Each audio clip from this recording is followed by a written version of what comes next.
My name is Pankaj and I am working in automotive industry since like 2009. I have done my BTech in mechanical. I have done my diploma as well in automobile.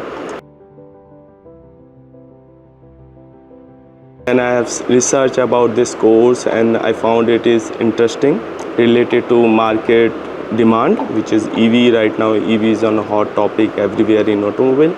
Then I got an admission here and then somehow I updated my profile everywhere that I am working like doing my MTech from VNIT Nagpur, and then that kicked my profile in a good way actually. And then after few days, after completing one of the subject college thermal management, I got a call from one of the OEM.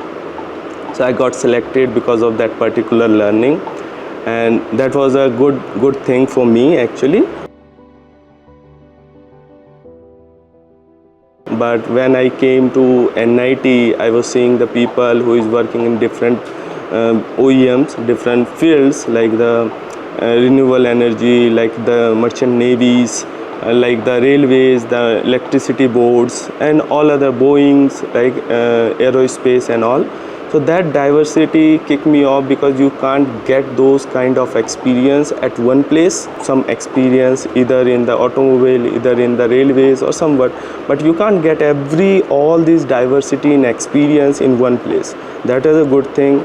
I have classmate who is almost 55 years old. I have classmate who is 23, 24 years old as well. So that gap between the age is very big thing. The language, the location diversity, the experience diversity is a good thing, and I say thanks to evACAD who is bringing everyone together and giving us a good experience, industry experience, the personal experience, and even this college life experience as well. So thanks a lot to evACAD, thanks a lot to VNIT, and thanks a lot again.